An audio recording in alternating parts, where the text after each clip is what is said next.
خانہ ہے. ہمیشہ اس کو قید خانہ ہی سمجھنا چاہیے کہ جو بھی اللہ کی نعمتیں ملتا ہے ہمیں حقانیت کے طور پر، حلال کے طور پر، تو سمجھ جانا اگر پروردگار عالم نے ہمیں صحیح راستے پر چل کر ہمیں یہ لباس عطا کیا، یہ مکان عطا کیے، یہ گھر عطا کیا، اولادیں عطا کیے، زمینیں عطا کیے، تو سمجھ جانا کہ جب دنیا میں اللہ مومنوں کو قید خانے میں جب اتنا بہترین نعمتیں دے سکتا ہے تو جنت میں اس کے لیے کیا نعمتیں ہوں گی. سبحان اللہ. جنت میں اس کے لیے کیا نعمتیں ہوں گی. اصحاب المیمنہ کی با اصحاب المیمنہ کہا گیا. اللہ تبارک و تعالیٰ ارشاد فرماتا ہے کہ دائیں جانب وہ لوگ ہوں گے گنہگار بھی نیکوکار بھی، بائیں جانب صرف وہ کافر ہوں گے، درمیان میں رب کے قرب والے ہوں گے، رب کے صحبت والے ہوں گے. عزیزان قدر ملت اسلامیہ، دنیا و سجن المومن جنت القابل. جب دنیا مومنوں کے لیے قید خانہ ہے تو اس قید خانے میں زندگی کیسے گزاریں گے آپ؟ دیکھیے ایک قیدی جب جیل میں جاتا ہے، ان کی اٹھنا، ان کا بیٹھنا، ان کا کھانا، ان کا پہننا، ان کی ٹائم ٹائمنگ ایک جیل کے حساب سے ہوتا ہے، پولیس پرشاسن کے حساب سے ہوتا ہے. ایک آدمی کو آپ نے قید میں ڈال دیے، اس آدمی کا کھانا اسی حساب سے ہوگا جو اس قید خانے کا جو ہے اس قید خانے کا قانون ہوگا.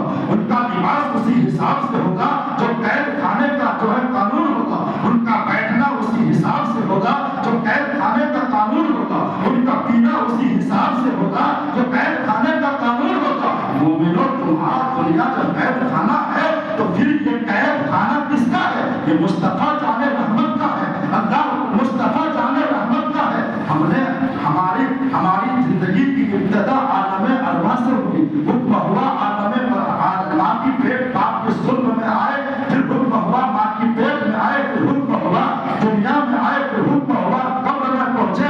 جب ہر چیز رب کے حکم کے مطابق ہوتا ہے، جب حکم ہوتا ہے روح عالم ارواح سے نکل کر باپ کے ظلم میں پہنچتا ہے. جب حکم ہوتا ہے تو وہی روح ماں کی پیٹ میں پہنچتا ہے. جب حکم ہوتا ہے یہی شکل انسانی کو لے کر دنیا میں آتا ہے. جب حکم ہوتا ہے پھر اسی حکم کے مطابق قبر میں جاتا ہے. مجھے بتائیے کہ جب ہم حکم کے پابند ہیں تو ہماری زندگی جو ہے ماں کی پیٹ سے لے کر قبر کی کوکھ تک، اس زندگی کو کس کے حکم پر چلنا چاہیے؟ کس کے حکم پر چلنا چاہیے؟ ہم تو قید خانے میں ہیں نا. کافر تو چھوڑیے، آپ تو مومن ہیں. مومن قید خانے میں ہے تو مومن قید خانے میں کس طریقے سے اپنی زندگی کو گزارے. گھر ہے تو قید خانہ ہے، زندگی ہے تو قید خانہ ہے، انسان کی پراپرٹی ہے تو قید خانہ ہے.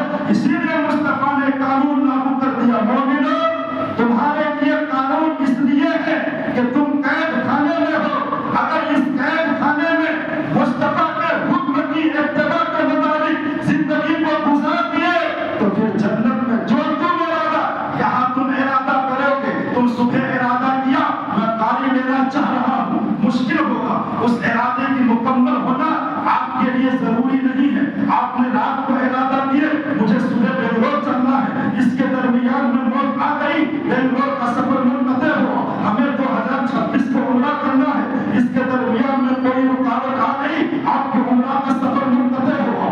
آپ نے چاہا 2027 کو اپنے بیٹے کا شادی کریں گے، اس کے درمیان میں آپ کے بچے کی موت آ گئی، آپ کا ارادہ منقطع ہو گیا. ہم ارادہ تو کرتے ہیں مگر ارادہ مکمل نہیں ہوتا، کیونکہ ہمارے مرضی کے مطابق نہیں، ہماری ارادہ ہمارے مرضی کے مطابق نہیں. تو صبح ارادہ کرے وہ شام میں رکاوٹ بن سکتی ہے، جو شام کو ارادہ کرے وہ صبح رکاوٹ بن سکتی ہے. حج کا ارادہ کرے رکاوٹ بن سکتی ہے، عمرہ کا ارادہ کرے رکاوٹ بن سکتی ہے. مگر پیغمبر اعظم فرماتے ہیں رکاوٹ اگر تیرے لیے بنتی ہے، یہ رکاوٹ تیرے لیے نقصان نہیں ہے، یہ رکاوٹ تیرے لیے فائدہ مند ہے. سبحان اللہ. یہ رکاوٹ تیرے زندگی کو عروج دے گا، یہ رکاوٹ تیرے زندگی کو بلندی تک پہنچائے گا. لیکن پیغمبر اعظم فرماتے ہیں یہی مومن جب جنت میں پہنچتے ہیں صرف ارادہ ہی کرتے ہیں، اللہ حاضر فرما دیتا ہے. سبحان اللہ. اللہ حاضر فرما دیتا ہے.